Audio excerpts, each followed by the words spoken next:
Hi, I'm Becca Bradley. This is the Virtual Crime Book Club. It is Monday, the 30th of October, 2023.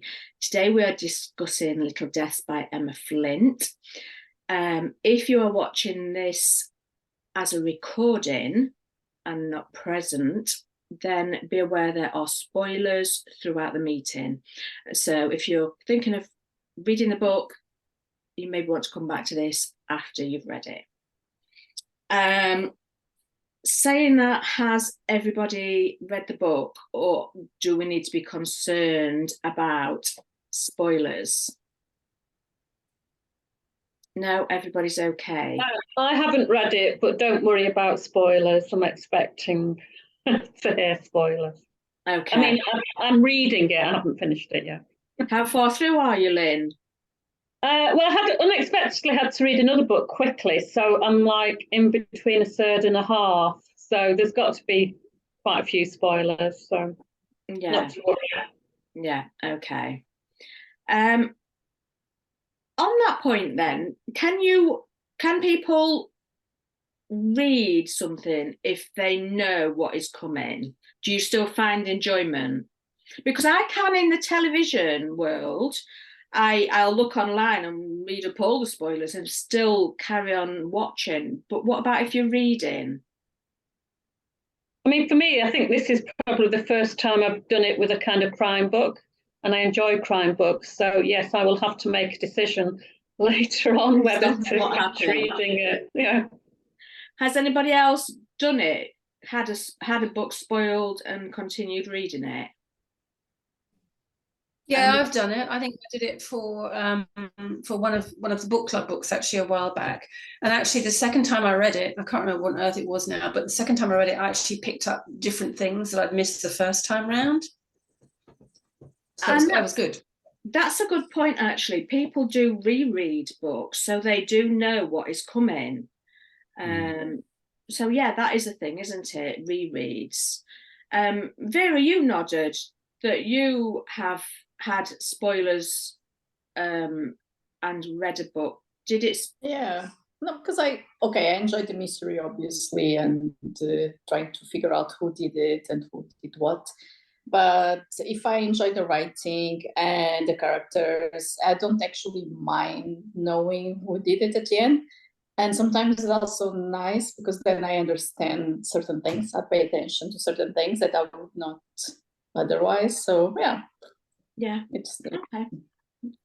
And I think particularly in a book like this that is based on a true crime, you kind of can read up about the real crime anyway. So, and I know a lot of people do. So in that sense, you have spoilers from the outset if you choose.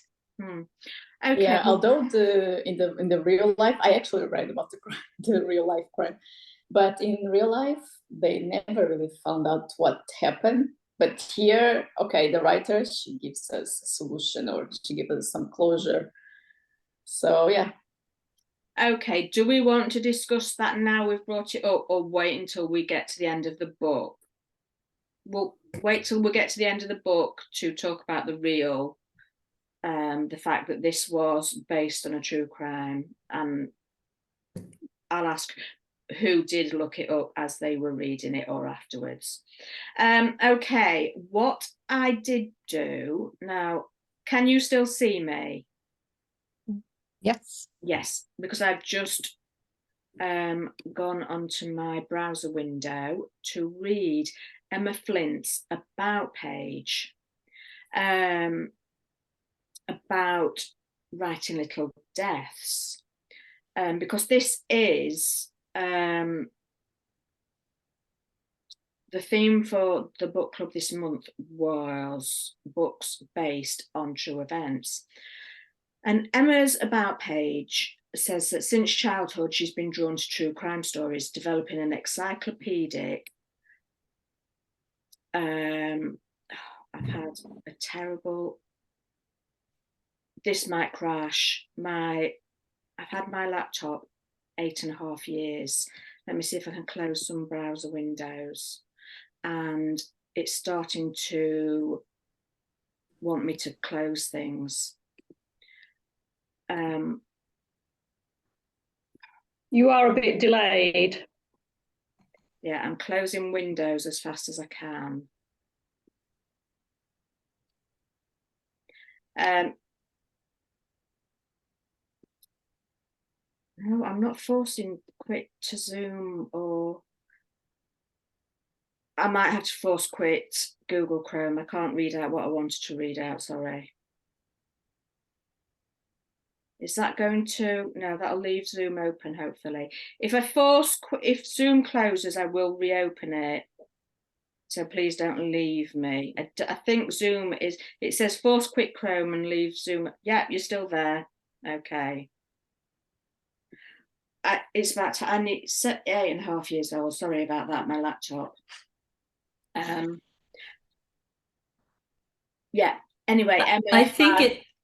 I think it's contagious. I've been having technical difficulties all morning on my laptop, which is only about 2 years old. Really? Is it Apple? Yeah. No, this is a PC. And right. I won't take up the whole meeting, but I've been having one techno problem after another. It's a gremlin attack because it's Halloween.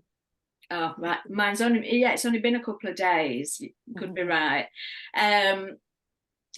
But yeah, it's saying that I've got too much running at once, and I've only got my browser open and Zoom, so I closed all my Word documents before I came on. Anyway, Emma has a fascination with, I started writing it down, so I thought I may as well read it. She's developed an encyclopedic knowledge of true crime murders. And then I think she went on to say, particularly of a feminist variety, and that has led her to this story. So we will go to the first question now, which is, did you enjoy Little Deaths?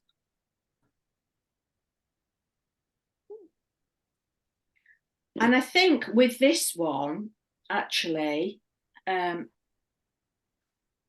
having read it and having the questions, it's a shame I couldn't get hold of Emma to ask her about the writing of it and what have you. So yes. So we have some thumbs up.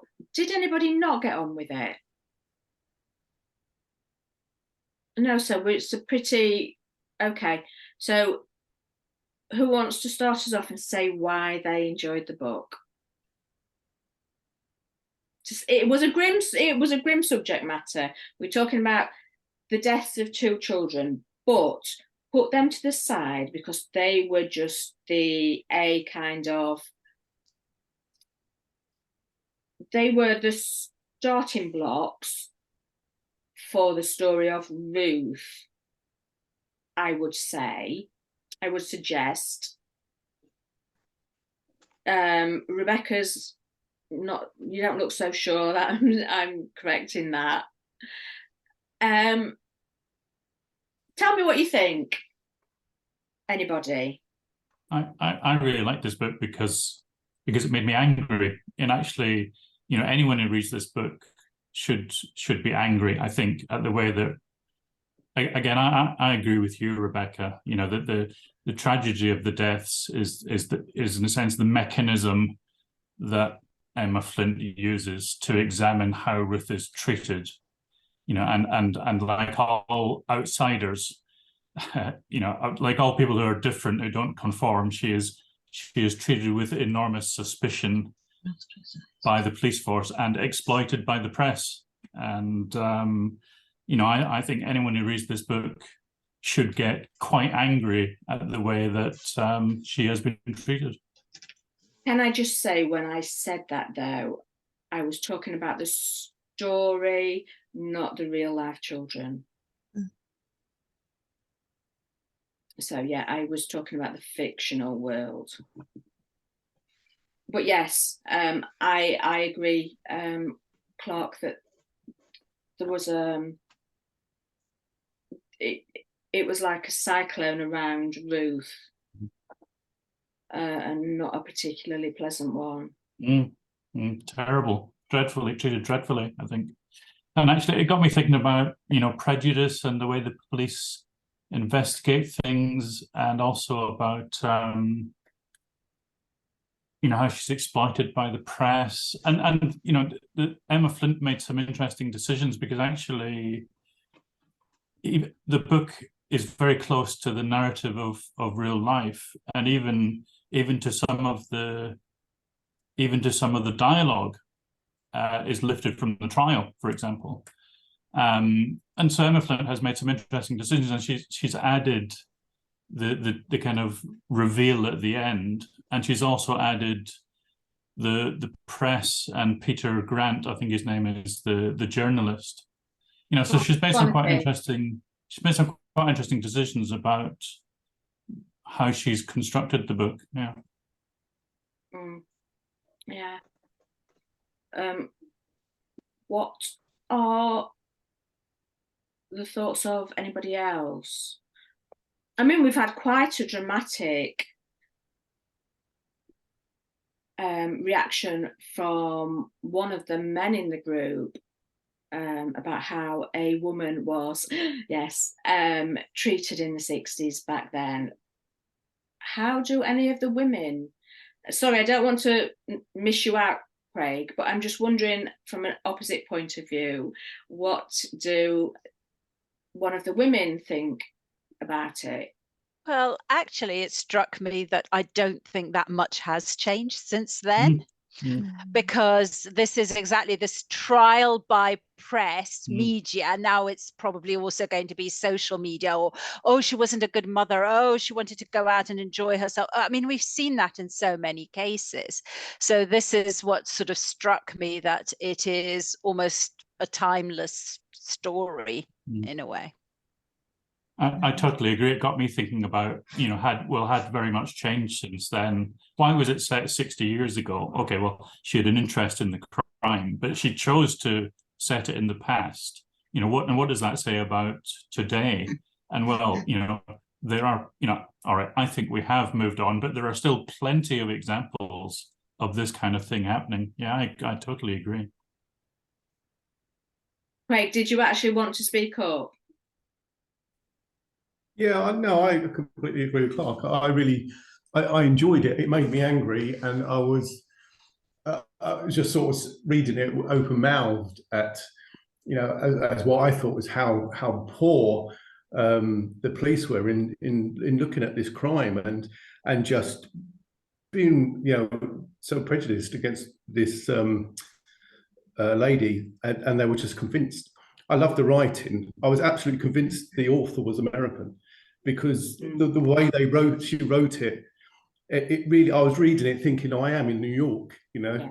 and I looked her up afterwards, and she's not, she's British. So I was like, God, I honestly thought she was from New York, because I absolutely got the characters. I thought the language, the slang, it was really well written. I thought I really enjoyed it, but like Clark, I was very angry throughout it. I was just like, what are you doing?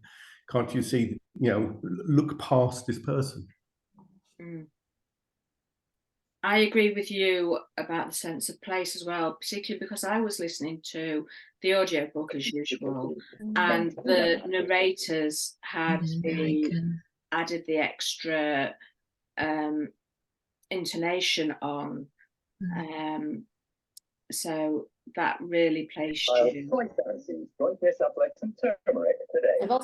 I've enjoyed the book, and I totally agree. This was a book about Ruth, because everything is, most of the book is seen from her perspective, and it's very well written, I think. And although it's not a fast-paced book, except for the ending, maybe the trial is fast-paced. The rest is quite slow in developing. But I was still interested, and I still wanted to read more and find out what happened.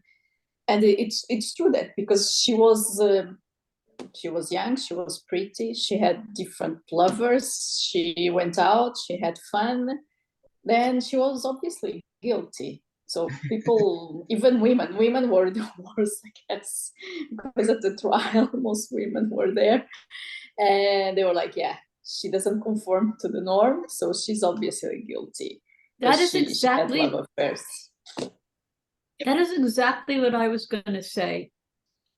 What struck me was the way the other women treated her.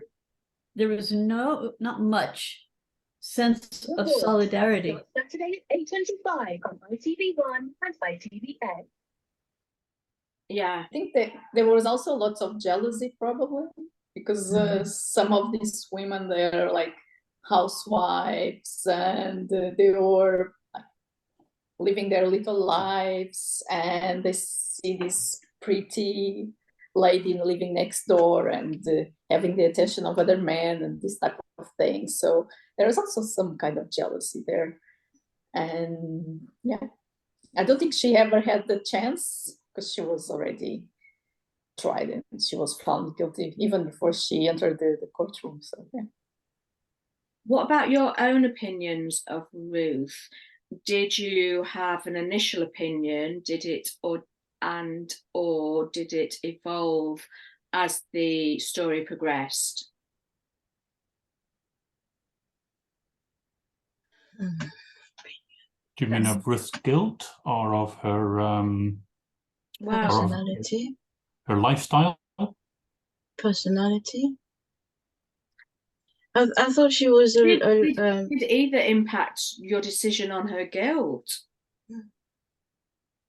What were you going to say, Muriel? No, sorry, I thought she was a lost person. I mean, she was lost in a world that she didn't belong to from the start.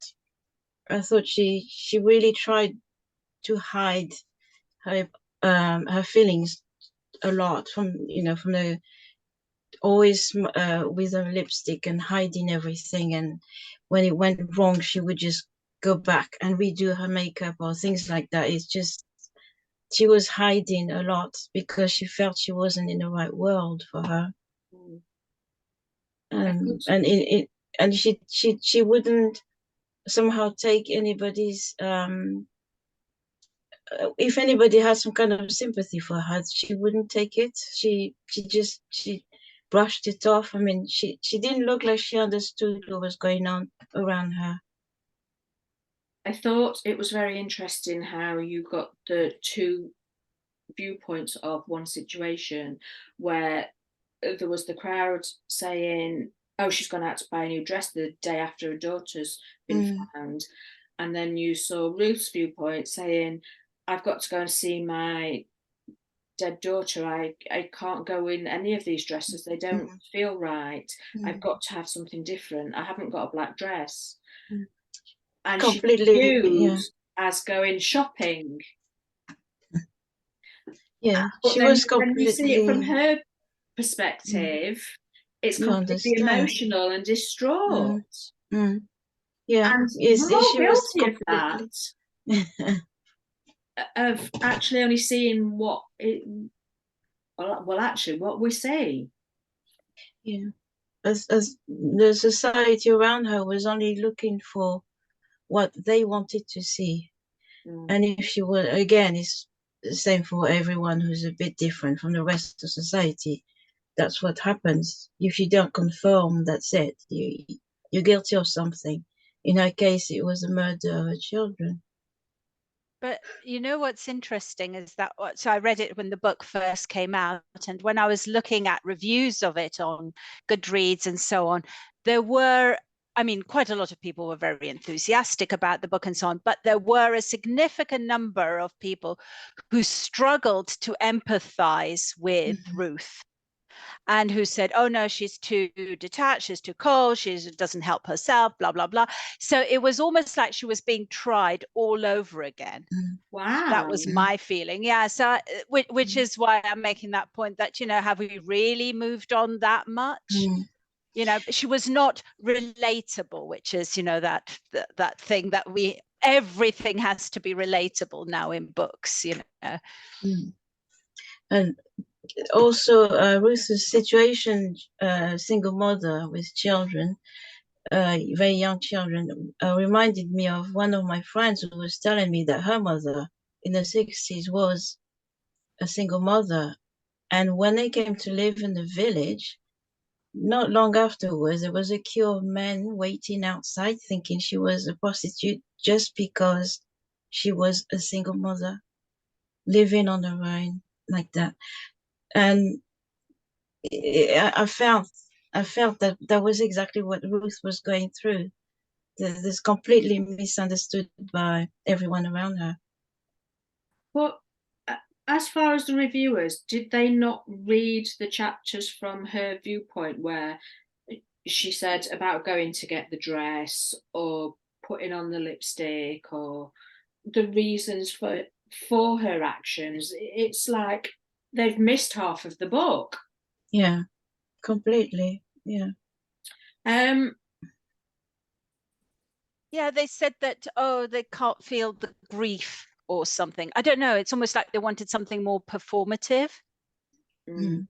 Yeah, I mean, I think it's a beautifully written book. I mean, at one point, Peter Grant says, if only Ruth would cry a bit, it would be much easier for her, you know. I mean, there's lots of stuff like that in it. It's great, I think. And she's saying the same thing herself. You can't determine how you're going to grieve for anything.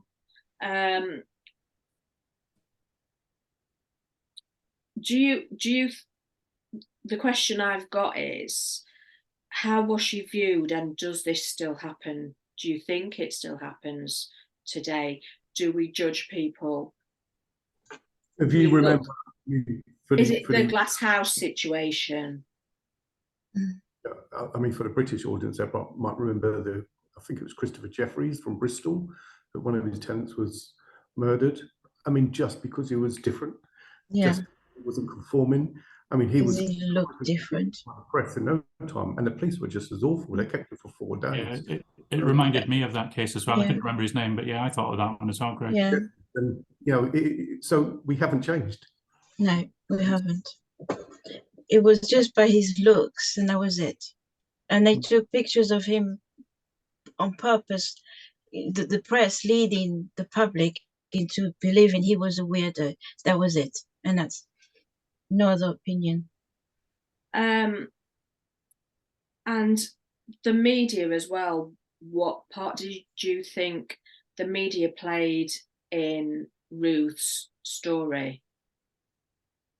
They play a huge part, obviously, because since she was portrayed as a Black widow, so she was already seen by everyone that was reading the newspapers as Black widow, someone that used her sex appeal to get men, and that had lots of sexual liaisons and things like that, and didn't care about her children. So obviously, the people that were in the trial as jurors and the audience, they had an idea of Ruth that was formed by reading the newspapers, because obviously not that many people really knew her. But I think I guess that's still happening a lot, especially in the UK with the tabloids, because now I live in Portugal. We have different type of tabloids, different type of newspapers. But I think in UK there are still lots of very hardcore tabloids. I remember when I was living there, and well, you just sorry, you go ahead. Go on. You just need to see how the head of the newspaper, Pete's boss, can't remember his name now, was telling him it has to have this, and this in the report. And you know, I don't think it's changed much nowadays. I think it's the same way. I thought the device of including the actual text was great, because it was very noticeable how it moved from being kind of factual in the beginning to being descriptions of what Ruth looks like and her behavior. You know, it changes quite rapidly. Yeah. And then when poor old Peter Grant has this kind of road to Damascus epiphany that he's going to tell the truth from now on, you know, within about 3 days he's fired. You know, it's pretty clever stuff, I think, really. Yeah. Well, that's probably what would happen anyway, if you didn't follow the way the boss wanted it to look like, because that's what sells better. What about women around Ruth? She struggled in her relationship with her mother.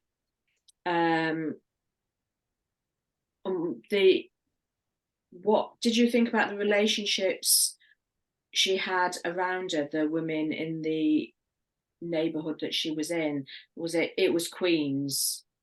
Yeah. I felt they were a bit, sorry. There was that one that talked to Peter later on, but we didn't really know about her until later. Were you going to say something, Margot? No, it's Muriel. No, just to put say. her hand up a bit. Oh, sorry. You go ahead, Margot. No, she shook her head. It's all right. No. Okay.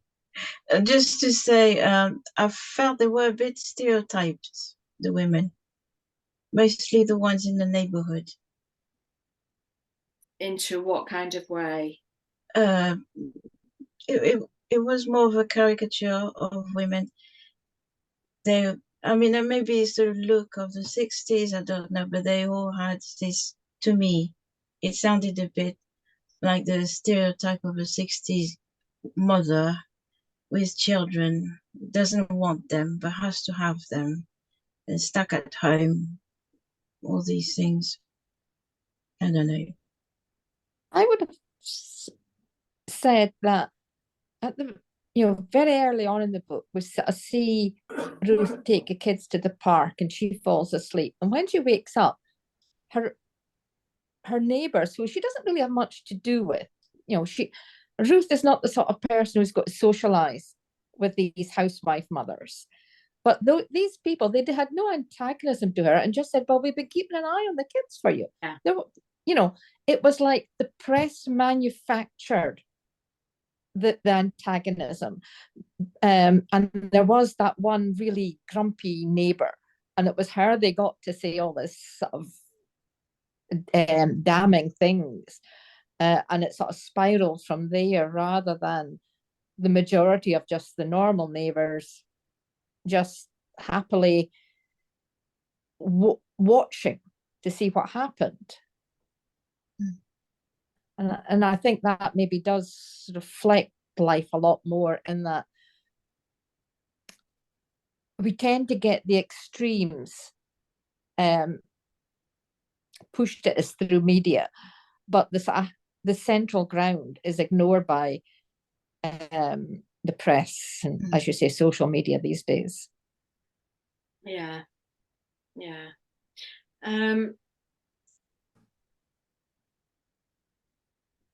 The investigation, to be honest, on the website, this is the first time I've come across it on Emma's website. She actually has a book club list of questions, and it's really good. And it's the first time I've come across it, and I've not had to write them out myself. And I wish every author would do this, she says, who hasn't got any for her books. It's really good. Do you think the police investigated the case fairly? And if not, from the start, why not initially? What was it about Ruth that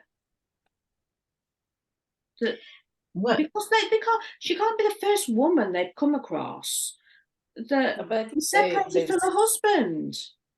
They said that they arrived there and the house was a mess, and they were in the 60s, so she was supposed to keep the house tidy, and so the house was a bit of a mess, and she put her makeup before, and she wasn't crying like a crazy woman. So for them, this means that she was probably guilty, or that something was suspicious. But she didn't keep the house very tidy, and her husband wasn't there because she was separated from her husband. And then when they found out the box with the letters of several men, I think from that moment on, that was it. They focused on her. That was it. I also thought, having not finished the book, I also thought that the main detective had to have a quick win for some reason, for something that had happened in the past. Yeah, that something about him does come up later. Mm. But on her house being untidy, now it's if your house is completely spotless with hardly anything in it, you're now classed as crazy and a psychopath. More likely to be the murderer. It's the other way around. So make sure you've got a bit of dust about.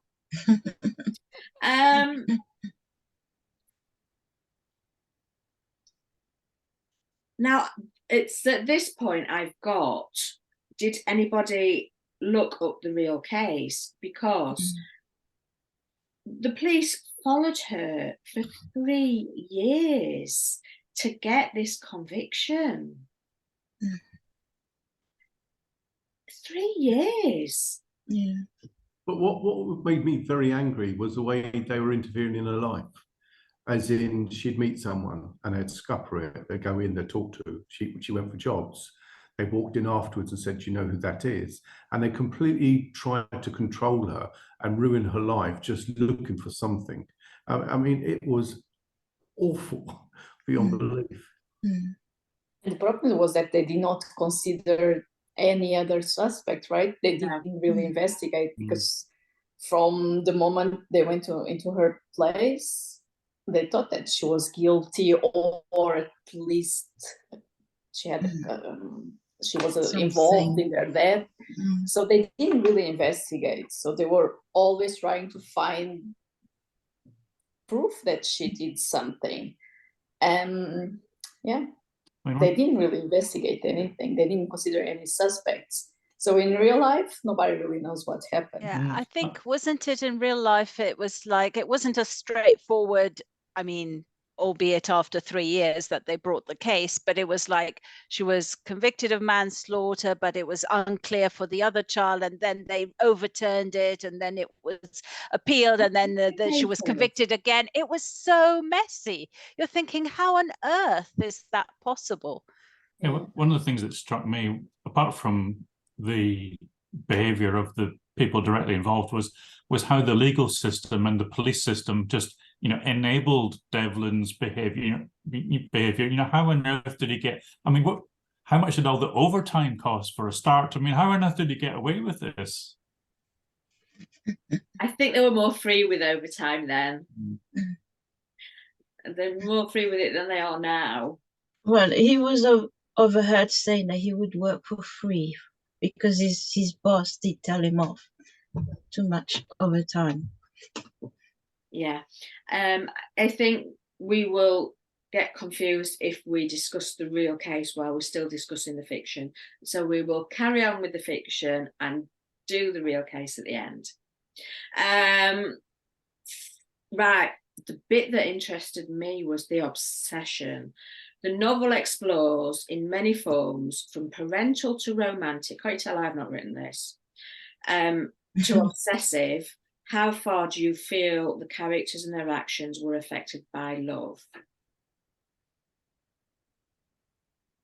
But my question, I do write questions as I'm reading, was, well, actually, I made a note about obsession. It was a massive theme, I think. It just, she had no parental obsession from her parents, but there was romantic obsession.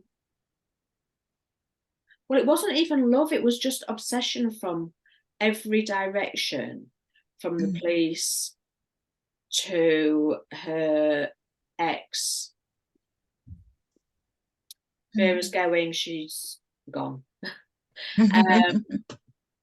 Yeah, she did email me earlier to say she couldn't stay for it all.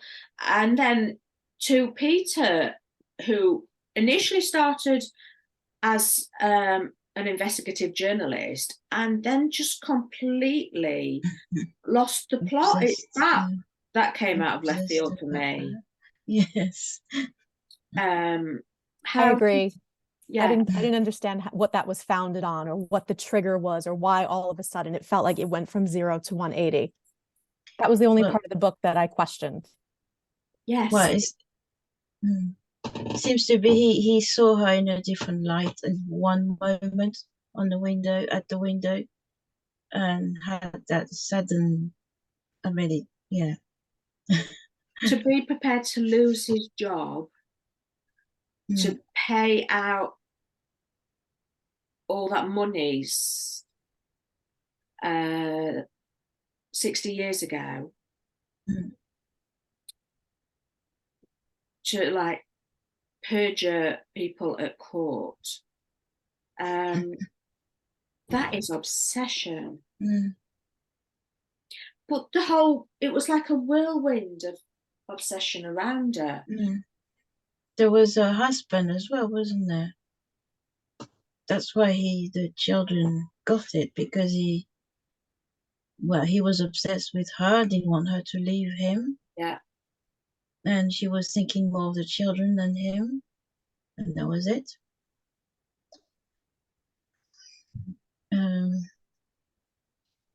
Yeah. So how would Peter's obsession not have sort of arisen from the fact that, you know, realizing that journalism, which is what he wanted to do, was about telling what the papers wanted to tell rather than telling the truth. And then with his personality, he's just gone from truth to, as Rebecca was saying, that 180 turnaround, and that for him to be able to live with that, it had to be his truth. So therefore Ruth had to be innocent. And he was going to do anything to prove it. Yeah. Yeah. The whole book, it was like just this whole vortex spinning around this one woman standing in the middle of it all. It was just, yeah. The next question, and it's already been brought up, it's set in the 1960s, so news and gossip play out in person to person and in the newspapers. How different do you think this would be today with social media and 24-hour news coverage?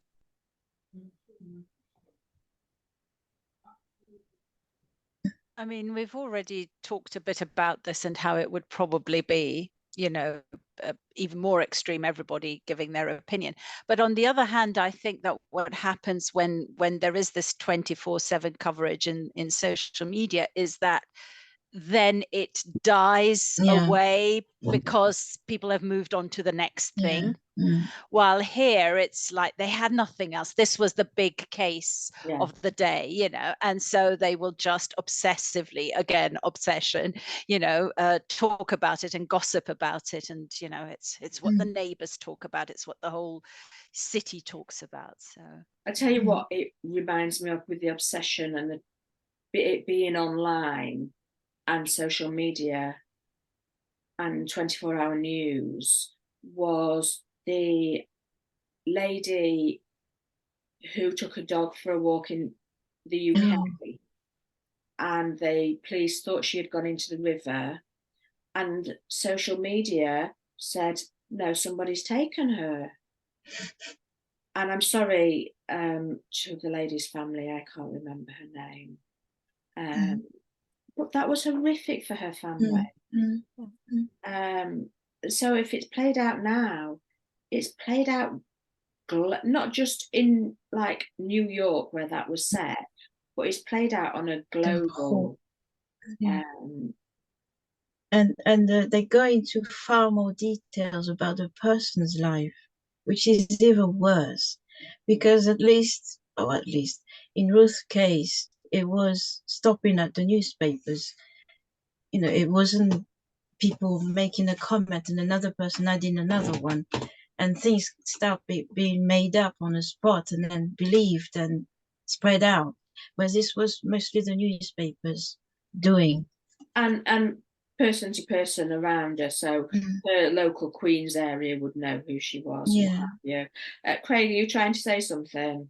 I was just going to say they exploited that chap, that journalist Peter exploited that by bringing in that false witness who said he was in another area, and of course the papers didn't quite reach that other area. So I can imagine back then, you know, that, you know, if you're out of the area, you could basically move away and start again almost, because people just wouldn't know you, where today it's global. Yeah.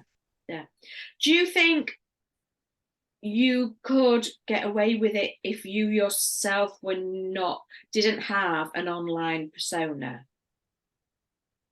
No, I think that would make it worse. Because if you don't have your social persona, you are not the norm. And that's who everyone gangs up on.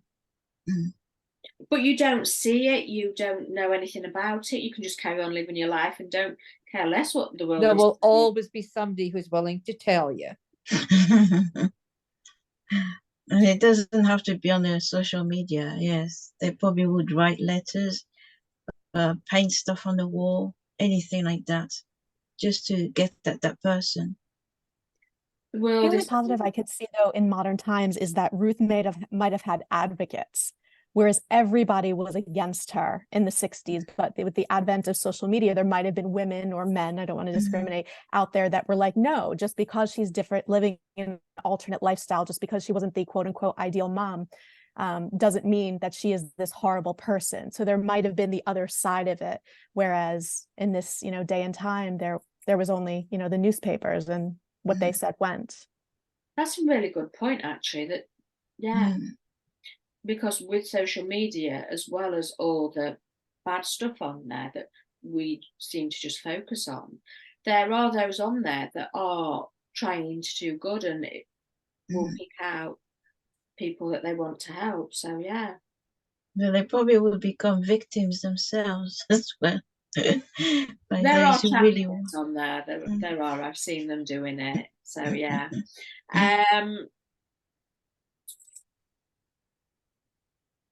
So were you surprised by the ending? And did you feel Little Deaths was ultimately a tragedy, or did you find some hope and redemption in its final pages? So first of all, were you surprised by the ending?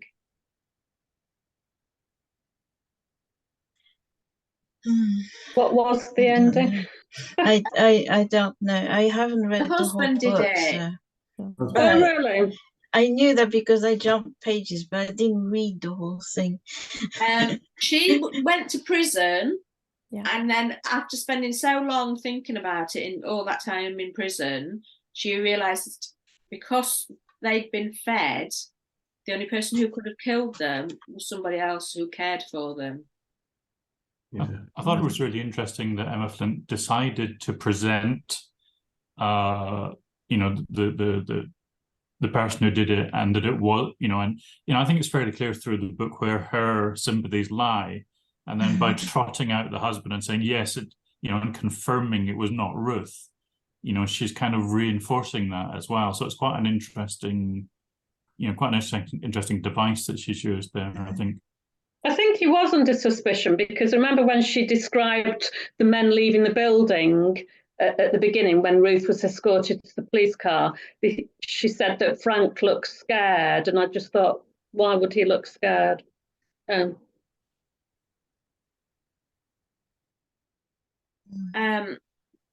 Yes.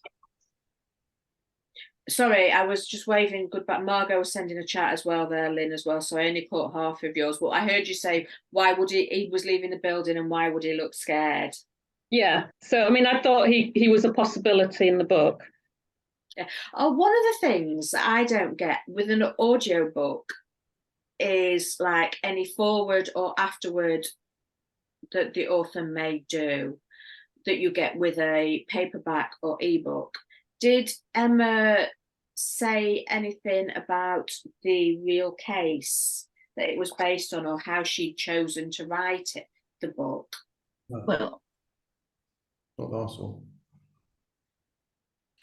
You know, with Clark saying, or was it Rebecca? I can't remember, sorry, saying that she'd actually made a decision to say Ruth hadn't done it. did she give a reason for why she'd gone this way with the fiction? I don't think so. I Googled afterwards about the true crime, and I probably read the afterword in the book as well, but I think it was just the usual thank you very much to the following 50 people, you know. But I can't remember. There was nothing about the true crime in the fiction book. Well, she just started with saying, this is a book of fiction, the real trial, whatever, but I didn't read the whole book. So it was at the end, so I haven't got to that far. But I just know that she did mention that the story in the book is not probably like the real life case. So were you surprised and satisfied, everybody? Surprised, satisfied? Yeah, it didn't surprise me. It didn't shock me at all. It was a fairly small cast, I suppose. Yeah, what did sort of, I sort of left feeling, and I thought it ended very suddenly. It just sort of stopped, and I would have thought there would have been another chapter or something or explanation or something like that. But it sort of stopped, and like Clark, I was like, oh my God, and I rushed off to the internet to research it. Yeah, are they using the real names?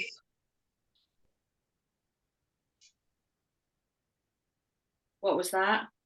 I was asking, are they using the real names? So in the real life case was a woman called Ruth. No. Yeah, and in fact, I mean, what amazed me, I mean, I know we're not meant to talk about this till the end, Rebecca, but what amazed me was the character, the lady that Ruth is based on was still, I don't know if she's still alive now, but she was still alive when the book was published. And I thought, when I discovered that, I thought, you know, my goodness, how difficult must that have been for Emma Flint to write about someone who was still alive? Yeah, and presumably that's why she changed all the names.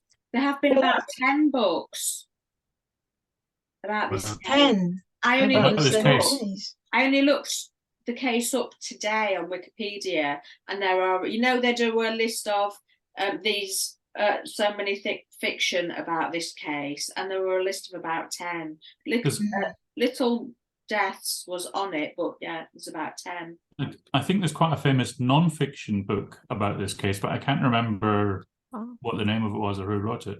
I'm afraid, sorry, but yeah. And presumably the husband is dead, is he? If she's blaming it on him.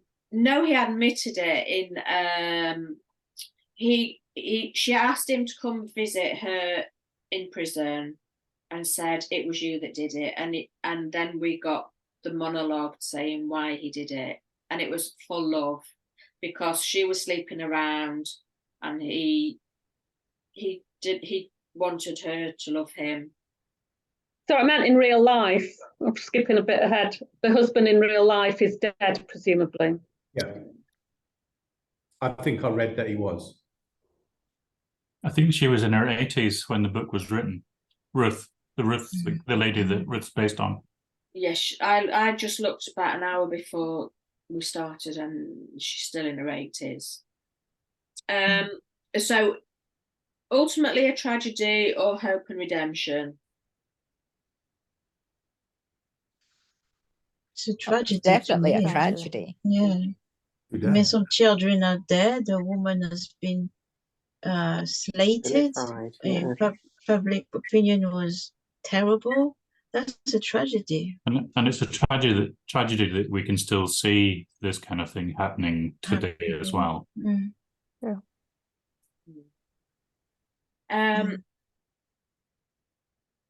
Okay then. How many of us looked up the true crime very quickly just to see the case it was on? So not all of us. Rebecca, no?